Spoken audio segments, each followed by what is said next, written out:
Welcome back to Church in the World. This is the end of part 2, and this is our appendix for Sunday. I'm Pastor Gary, and this week we've talked about abortion and the death penalty. And the week before we talked about the church and society and why the church gets to talk about governance and how society is structured and functions. And all of that may be a little confusing. So today I wanted to take a little bit of a step back and read something from the historical documents of the Lutheran Church. This is from Martin Luther's large catechism, which is his catechism for pastors and for adults, which is kind of a longer form of the small catechism, which, just like the small catechism, covers the Ten Commandments. Martin Luther connected the office of governance and ordering society to the same commandment as honor your father and mother. And what I want to do in this reading of the Large Catechism, selections from it. Of course, this translation, by the way, is from the year 2000. It's edited by Tim Wengert and Robert Kolb. This is the exact book, actually, that I used in seminary. Dr. Wengert actually signed it for me. But what I want to focus on then is just specific ideas out of this text. This can't be, of course, a full study because it would take a lot more than the 10-minute video that I want to put up for you guys. But I want to give you some base background, right? So how does Luther get here? So Luther says that this is honor one's father and mother. Luther writes that we are to be impressed upon young people that they revere their parents as God's representatives, and to remember that however lowly, poor, feeble, and eccentric they may be, they are still their parents, given by God. They are not to be deprived of their honor because of their ways or failings. Therefore, we are not to think of their persons, whatever they may be, but of the will of God, who has created and ordained it so. We are indeed all equal in God's sight, but among ourselves it is impossible for there not to be this sort of inequality and proper distinction. Therefore, God also commands that you are to obey me as your father, and that I have authority over you. So authority is not like a human construct. It's part of social order for Martin Luther, right? It's part of how God has ordered creation because human beings have to have some sort of authority. But what is authority for, right? So he then goes on to talk about what it means for the person who's under authority, right, in relationship to the person who's in authority over us, in this case, children to parents. You are to esteem them above all things and to value them as the most precious treasure on this earth. In your words, you are to behave respectfully to them and not to speak discourteously to them, to criticize them or to take them to task, but to submit to them and hold your tongue even if they go too far. You are to honor them by your actions, that is, with your body and possessions, serving them, helping them, and caring for them when they are old, sick, feeble, or poor. Interesting, considering how our society treats the elderly. All this you should do not only cheerfully, but also with humility and reverence, doing it as if for God. In the second place, notice what great good and holy work is here assigned to children. This is where Luther actually makes it very clear. Being a child is a vocation in this, right? Being a child means I have responsibilities towards my parents. I serve my parents for their benefit and good and for the good and benefit of the society and as a whole, as well as the family. Why? Because being a child means that I take on the role of the child and I do what the child does. And this implies what? That being a parent is a vocation and has specific tasks that are required of the parent. And Luther then, of course, goes into this later on, right? He, of course, goes on for a great long time about obedience to parents, right?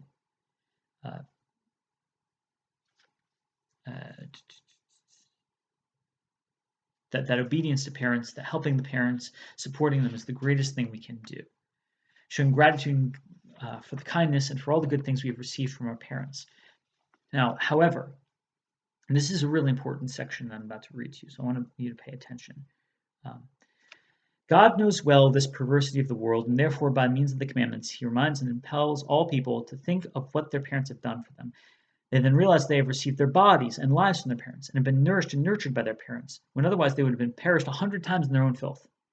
Therefore, the wise people of old rightly said, Deo parentibus et magistris non potest satis gratiae rependenti. That is, God, parents, and teachers can never sufficiently be thanked or repaid.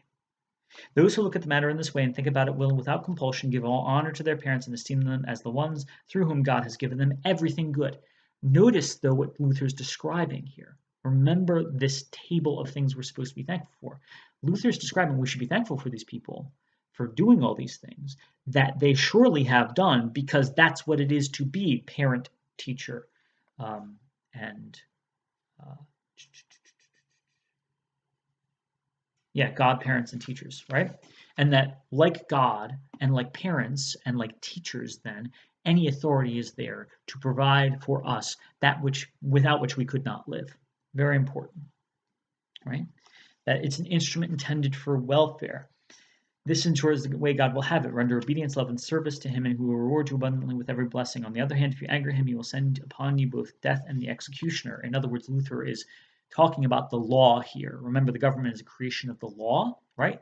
Specifically, the first order of the law, the creation of order in human society, the restraint of evil and the protection of life, right? And so, in connection with this commandment, we must mention the sort of obedience due to superiors, person whose duty is to command and govern. For all other authority is derived and developed out of the authority of parents. See, he says it explicitly. You thought I was making it up. Where a father is unable by himself to bring up his child, he calls upon a schoolmaster to teach him. If he is too weak, he seeks the help of his friends and neighbors. If he dies, he confers and delegates his responsibility and authority to others appointed for the purpose. In addition, he has to have servants, men servants, and maid servants. These are servants, not slaves, to be clear. This is a medieval household that Luther is describing to manage the household. All who are called masters stand in the place of parents and must derive from them their power and authority to govern. They are all called fathers in the scriptures because of their sphere of authority. They have been commissioned as fathers and ought to have fatherly hearts toward their people. Interesting. Ought to have fatherly hearts. Here, Luther uses the male pronoun here, but what Luther is describing, of course, is yes, if you're in authority, you should be given the privileges and powers of that authority role. And the expectations of you are quite clear as well. Okay. Luther, at one other point, and I don't think it's here in the Catechism, specifically says, imagine, if you realized that changing diapers for your child was doing something holy for God because God has placed that child in your care, right? And it's obedience to God to do that. That's really important because it's an image of Luther specifically talking about a husband changing the diapers, and two, which is against some of the old-fashioned gender norms that we've experienced, but also the use of the authority is to ensure the protection, survival, and providence for the one under the authority. Authority is for, not over, right? Authority is for, not over. You should only use your authority over insofar as it serves the one who's been placed in your charge, not to gratify yourself. So, what is it that we say that the world, the governance of the world is for, right? Here we go, parents, right? And parental responsibility. What kind of parental responsibility? It would be well to preach to parents on the nature of their responsibility, how they should treat those whom they have been appointed to rule. Although their responsibility is not explicitly presented in the Ten Commandments, it is certainly treated in detail in many other passages of Scripture. God even intends it to be included precisely in this commandment in which he speaks of father and mother, for he does not want scoundrels or tyrants in this office of authority. Nor does he assign them this honor, that is, the power and right to govern, so that they may receive homage. Indeed, they should keep in mind that they owe obedience to God, and that, above all, they should earnestly and faithfully discharge the duties of their office, not only to provide for the material support of their children, servants, subjects, etc., but especially to bring them up in the praise and honor of God. Therefore, do not imagine the parental office is a matter of your pleasure and whim. It is a strict commandment and injunction of God, who holds you accountable for it. But once again, the real trouble is that no one perceives or pays attention to this. Everyone acts as if God gave us children for our own pleasure and amusement, gave us servants merely to put them to work like cows or donkeys, and gave us subjects to treat as we please, as if it were no concern of ours what they learn or how they live.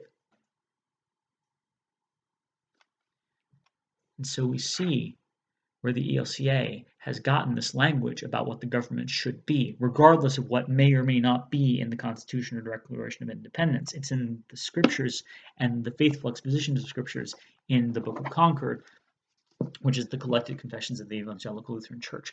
The government is to the people as parents are to children. Now, if a child is starving, the parent is accountable to society because they betrayed their office, and they're also accountable to God. Their job as parent is to feed that child and make sure that child is fed. Their job as parent is to ensure the child is healed when sick and cared for when infirm, that the child is educated, that the child is equipped, that the child is cared for in all respects in their lives. Dear friends, that is not the American narrative of what government is, but it is the Christian narrative of what government is for. How the government goes about that is a political debate. And by that I mean literally a description of how it is we order our society. But that the government is to do that is not under debate in the Christian church. It is the government's job to make sure that the sick get health care. How is a question, but that it is a goal is not. It is the government's job to ensure people have access to food, especially the hungry and the poor.